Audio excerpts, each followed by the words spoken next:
everybody, and thank you so much for joining us today for one of our weekly Lockheed Martin focused webinars here with the Retirement Group. My name is Samantha, and I am in client services here. I moderate these weekly webinars.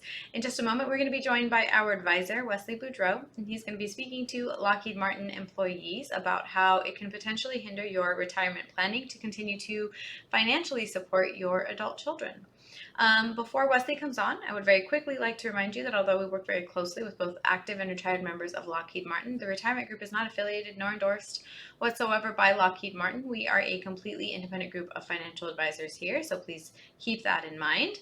And after Wesley's presentation, I will quickly come back on with him to ask him any of the questions you may have entered into the Q&A chat throughout his presentation. Please feel free to ask away. It's completely anonymous, and he will answer as many questions as he can, time permitted, of course. With all of that out of the way, let's bring on our speaker, Wesley Boudreaux. Hi, Wesley. All right. Thank you very much for that introduction, Samantha. And like she said, today we're going to be talking about the sandwich generation, kind of what it means to have to potentially take care of your parents as well as your kids, or maybe some older adult kids staying home. But before I get started, just a quick reminder for those of you who do not know who the Retirement Group is. We are an independent financial advisory firm that focuses on working with corporate employees and helping them transition into retirement. We've done this for quite extensively for a little bit over 32 years with a lot of Fortune 500 companies. Now, this is going to be more generic talking to everybody. So if you have any specific questions on your specific company plan, just go ahead and reach out to us and give us a call. We'll be happy to help you out with that. Myself and a lot of the other advisors here are focused on some select few companies. What that does, it gives us the ability to have a deeper understanding of your benefits plans inside and out, whether it be your pension, your 401k, your life insurance, healthcare, retiree, medical benefits, things like that. Should you have any personal questions on your specific benefits, don't hesitate to give us a call. We do have offices throughout the country, so rest assured if you need to sit down with somebody face-to-face, we can likely still accommodate that. But obviously, this day and age, it's very easy to have web meetings, phone calls, email communication, whatever your preferred method is, just go ahead and let us know. And again, as I mentioned, we work extensively with a lot of different Fortune 500 companies, but at the end of the day, that does not mean that we're endorsed or employed by them. But again, because of our extensive background and working with them, it gives us a good level of understanding of all your benefits. At the end of the day, I'll talk about this at the end because we can talk till we're blue in the face about planning, but until you actually put a plan together, you're not going to really see what the overall long-term outcome looks like. So take us up on our complementary cash flow analysis. This is actually a detailed financial plan structured to show you where you stand, whether you're 5 days, 5 years, 10 years out from retirement, let you know if you're on the right path to meet your retirement goals. Should you deviate from those? Maybe do you need to work a little bit longer? Could you retire earlier? Do you need to cut back your spending? Things like that. We can go through all of that, which obviously ties into play with some of the topics we're going to talk about today, which again is the unforeseen expenditures maybe on your parents or on your kids or adult kids, which we'll talk about here as well. So getting into the topics, what we're going to talk about again is the sandwich generation. I myself am kind of moving into this here slowly but surely. Hopefully not. I've got aging parents, but the sandwich generation is going to be the generation where we might be responsible for taking care of our parents, whether it be financially, physically, emotionally. There's probably going to be some type of caretaking involved in that. And then at the same time, you're also taking care of your kids. I got 5 kids. We got 5 kids. So if I were having to take care of my parents at the same time as the kids, that obviously is a hindrance to potential retirement savings. So we'll talk a little bit about that today. Now, if you've got young kids, it is what it is. You got to take care of them, obviously. But if you have older kids that have unfortunately maybe moved back to live with you for a couple years or a couple months, then it may be a different situation. We'll talk about some of that today as well, how to maybe kind of mitigate some of that or educate them on covering their own, if you would. We'll talk about the financial challenges faced with supporting the family members we just talked about.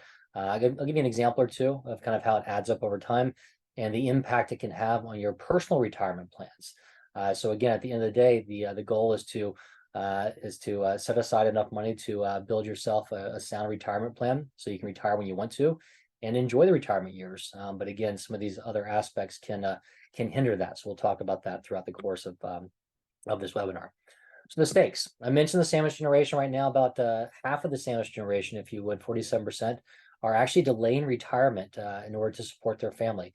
And I can speak to this from experience because we work with a lot of clients that unfortunately are kind of stuck in the same situation. I've got some that go 4 generations where they're actually, taking care of a parent, and they've also got a child and a grandchild or two staying at home with them. So there's 4 generations in the family, and they're at the latter part of their career. Maybe they're in their early 60s or so, and they were hoping that, hey, this is the time I'm going to kind of pad my savings, if you would, in order to have a sound retirement. But on the flip side, they're not able to do that because they're spending more on the entire family situation. Now, at the end of the day, it becomes a needs versus wants, and a lot of times we do need to protect and take care of our family, but we also need to kind of decipher the differences between needs and wants when it comes to helping and supporting those adult kids, and we'll talk about that as well. But right now, one study shows the average expenditure on housing an adult kid is going to be about $1,400 per month. So obviously, if you're spending that on a child and it's excess expenses that you weren't planning on having, it can diminish your long-term retirement savings quite extensively. Let's face it, a typical goal we've all have is if we're going to raise a family, we're going to cover those kids hopefully through college, maybe a little bit beyond or so, and then hopefully we're empty nesters or they're off the books and we're able to increase our retirement savings and kind of catch up and build more through those latter parts of our career in order to pad our retirement. Now, in some cases, those kids are staying in college longer or coming back and staying home or disrupting some of those. And just take a look at that $1,400 for an example. $1,400 a month. Let's say if you had a child come back home and stay with you for a long period of time, let's say 5 years. $1,400 a month, 5 years, $84,000 of expenses over that 5-year period. And then if you fast forward, what would that have meant? What's the opportunity cost? That $1,400 a month for 5 years invested, let's say in your 401k or a brokerage account or something like that, getting just a basic 6% rate of return, that would grow to about $98,000. So just shy of $100,000. And then take that a step further. Let's assume that your child came back to stay with you about 10 years prior to retirement, and they stayed for 5 years. So that same amount, that 84,000 you spent on them, if you would let that grow another 5 years for that overall 10 years, would have been about $130,000. So you might be spending 84,000 out of pocket on this 1,400 a month, but in the end, it might be cost you $130,000 in order to take care of them. So the question becomes, drilling down on your budget, your expenses, and how much are you going to actually support those children again on their needs versus their wants. So let's kind of get to some of the steps we talk about in order to have a better understanding of the situation and some clarity between you and your kids that are potentially staying with you. Number one, you got to prioritize your retirement savings and the goals. You need to educate those children, whether they're as young as mine or whether they're in their 30s or 40s, on what's going on and what to do and how to plan for their own goals as well. And you need to set boundaries. Let them know that the bank of mom and dad is closing or there's repercussions, and educate them on what that means. So first, that's step one, prioritizing the retirement savings. Again, the necessity and benefits of early retirement savings are quite clear. A lot of times we've talked about this to we're blue in the face. You hear it, on the radio, you hear it on TV. The earlier you can start saving, the better. That's the compounding of money effect that you get on there.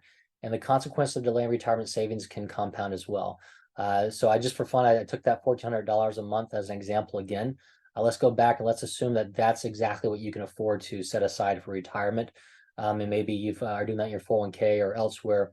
But if you can put $1,400 a month away for retirement, and you've got 30 years ahead of you, that's going to add up to again going a basic 6% rate of return. That's going to grow to about $1.4 million. Now, on the flip side, if you waited 5 years and did the same $1,400 a month for 25 years instead of 30 years, it's only about $975,000. So that's about a $425,000 difference in that 5-year period. So that could be something as far as you just waiting, or it could be that you're taking care of the kids longer, so you're not able to save quite as much. So again, that long-term aspect does compound. So it's really important to understand that. And in some cases, let your kids understand this and know this as well, because let's face it, you may be supporting your parents now, you're supporting your kids now, but there may come a time where they have to turn around and exchange the favor and support you later on. So they need to understand how to actually save for themselves as well. So let's look at the oxygen mask analogy. We all know when we get on the airplane, the flight attendants will come on and tell you what to do. And God forbid we get in a situation where the oxygen mask drops, but they always tell you to put your own mask on first, to take care of yourself, then take care of your kids, because let's face it, if you're not there to survive, then it's gonna be tough to cover them. So same situation with financial planning. If you're not able to take care of your own retirement planning needs or cover your own expenses, and how are you going to be able to take care of that child that may be relying on you a little bit longer than what he or she should have been doing. So you need to make sure you take care of yourself. One first and foremost issue is, even if it comes to your pinch and pennies and you say, look, I've got to help out with the family. I can't save anything right now. You want to at least, make sure you've got an emergency fund set aside and built up. But if you are working and you've got a 401k, you want to also make sure you can at least take advantage of the employer match. Most companies these days still do employer matches. Maybe it's dollar for dollar on the first 5%, or maybe 50 cents on the dollar for the first 6% or 10% or something like that. But whatever it is, it's free money. So let's assume your company was giving you 50 cents on the dollar for the first 6%. So you want to make sure you at least can put in 6% on your company contribution, on your contributions. That way you'll get 3% from the company.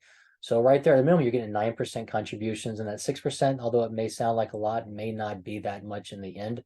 Once you start doing it, you'll learn to live with it, and hopefully later on you'll be able to increase those contributions as well. Or hopefully sooner rather than later, those kids that may be staying home have found a job of their own, and you're able to increase that contribution as well. But again, you want to do this to help avoid financial strain in those golden years. Again, the entire plan is to plan for your retirement. For some of us, that may mean that we want to retire as soon as 55. For others, it may mean that we're working until 70, 75. So you got to figure out what your overall goal is, and determine, how do you get to that path, and then talk about how to manage some of these potential derailing aspects of the kids staying at home, or maybe helping out elderly parents as well. So as far as step 2, it's educate those children, whether it be me educating smaller kids, or whether it be somebody educating their 20-something that just graduated and can't find a job and is back at home. But the education comes early, and it comes often. But you need to educate them on financial responsibility and financial behaviors, because let's face it, unfortunately, our schools these days, media and social experience are not necessarily going to be that favorable towards savings and educating our children. We need to take control of that. Let them know that maybe they just got out of college and they're used to things being not free, but getting that credit card and getting a student loan to cover college. Let them know that student loans are not the same in real life. You're not going to be able to borrow your way out of retirement. Those student loans need to be repaid, and you need to actually save your own money for retirement. You can't just borrow from mom and dad or borrow from others in order to fund your retirement. You need to encourage that financial independence so they can do some of this on their own. And it could get it could be as open as you telling them, what your specific situation is, letting them know, hey, here's where we are. We're not struggling, but the more you take from us, the more it could hinder our retirement planning. And hopefully they're not going to say, hey, we want mom and dad to work another 2 years just to help us out. So if they become more involved and understand what the overall family situation looks like, it may be more beneficial for them, and maybe they'll actually have some morality, and they'll work with you in order to help take care of themselves. Because let's face it, I'll go back to that $1,400 a month example again. If the kids staying homes cost you $1,400 a month, and maybe they've graduated and they're looking for the job they want, doesn't mean they can't go out and get a part-time job or do some work in the meantime. I wouldn't be bashful going working at a fast food restaurant or do anything, as long as I'm bringing money in to help my parents. So $1,400 a month, 40 hours a week, that's about, I think, $8.75 an hour. I think most places pay $8.75 or more an hour nowadays. So if you need to talk with them about getting a part-time job or getting a full-time job until they get the career they're looking for, have that conversation. Don't be afraid to decipher needs versus wants. I've had a conversation with a client last week, that's taking care of her adult daughter, and just kind of, fretting over the fact that, she's upset that, she wants everything organic, wants the Starbucks, and, is trying to, have things that she can't afford, and using her mother in order to cover some of the other costs to kind of supplement that. So again, have that deeper conversation and make sure that the generation behind you understands wants versus needs. And don't be afraid to tell them, hey, the bank of mom and dad is closed. Or make sure that another option would be to chronicle everything, or have a ledger for everything you're spending on them. let them see what they're asking you for, or maybe have them come to you every time they need something. So that way, the more and more they're coming to you for smaller items, they'll start to discern the difference between do they really need something or not. And hopefully they can kind of see what type of pressure they may be putting on you. And even if there isn't pressure, still let them know, because they need to turn around and take care of themselves down the road as well. Some additional tips. You need to go ahead and diversify your income sources and planning for unexpected financial needs. So what do we mean by that is, I mentioned it before, first and foremost, you want to at least make sure you've got an emergency fund set aside, usually 3 to 6 months of expenses, because God forbid we're in this conversation, you're taking care of a family member, whether it be an older one or a younger one, and all of a sudden there's a layoff, because now that's exacerbated the problem. You want to make sure you do have some emergency funds set aside. Make sure you go through kind of a financial planning process, in which case you understand different sources of income in retirement, whether it be your Social Security, maybe you're lucky enough to have a pension that still pays out. Maybe you're taking distributions from a 401k plan or brokerage account. We can go through all those with you. But ultimately, by discussing that with the financial advisor is the best way to actually put that plan together. And right now, about 3/4 of Americans over 50 don't have a written plan. If you can spend about 10 to 15 minutes with us, we'll gather some data, put together that plan to let you know where you stand and show you how it looks, not just now, but the next 10, 20, 30, 40 years down the road, what your retirement picture may look like based upon your goals and your savings. Again, I mentioned we work with a lot of different companies. So if you have specific company questions, that's where this comes into play as well. Whether you're trying to determine, hey, should I take the pension as a lump sum or an annuity? Should I retire this quarter or next quarter? What do I do with my 401k? Is there NUA? We go through all those different options as well. But if you're simply looking at getting a financial plan together, even if you're younger, we can do that for you as well. And it may be something you can reference or share with your kids. Show them, hey, look, if I support you for another 2 years, it's going to cost me XYZ in retirement. It means I have to work another year or cut back my expenses. We can go through that with you as well if you'd like some actual data to show them. So with that, I'm going to wrap it up, see if any questions came through. But before I do, a couple ways to get in touch with us again is info@theretirementgroup.com, or you can call us at 800-900-5867. There's also a couple QR codes up here. One is to get into our appointment calendars if you want to schedule a call with myself or one of the other advisors at the Retirement Group, as well as if you want to follow us on our LinkedIn page, where you can get updates on webinars, or if you want to let us know your specific company, we'll get you updates on specific company information as we release that as well. So hopefully that wasn't, I didn't chastise too many people, but at the end of the day, again, you've got to have those hard conversations and talk with your kids if you are supporting them. But with that being said, do we have any questions come through, Samantha? Yeah, Wesley, let's answer a couple questions. This first one, is there a tax break for taking care of my adult kids? Okay, yeah. So it depends upon if you have them as a dependent or not. So there's some different tax benefits for dependents, which are going to be, it's what is it, 17 or 18 and under, or 24 and under, still attending college at home. But the child tax credit, that's going to be for 17 and under. But there is actually it's called I'm not a tax advisor, but it's I think it's other dependent credit. It's something like that, dependent or credit for other dependents. And that can be a parent or an adult child, but it's based upon if you are supporting them, paying more than half of what their essential expenses are, or covering their needs. If they meet a certain income threshold level and you meet an income threshold level, then you can get a $500 tax credit for them. So again, that can be a 27-year-old that's living back with you, or it could be an 85-year-old mother you're taking care of. And it can, some cases can be a non-family member as well. But to get into that, you might want to talk with your CPA or dig into it. But there is a small benefit, small help there. Alrighty, thank you. Next one. Where should I save for extra expenses related to my kids? Okay. Well, we mentioned before, you want to make sure at least you get that emergency fund set aside. Do that first and foremost. If you can take advantage of the company matches we talked about before in a 401k, if you have that, you want to do that as well, because that's free money. But as far as saving towards towards planning for kids' expenses, whether it be a young kid, most of us think that we got the day-to-day expenses. We hopefully are going to cover those. College is going to be a big one, so you can look at what's called a 529 plan, which is going to be a kind of like a Roth IRA, which you're able to save that towards their college expenses, but it grows tax-free. You could also save in a regular brokerage account for yourself. If you're saving for a child, there's what's called an UGMA or an UTMA, a Uniform Gift to Minor or uniform transfer to minors account, I believe.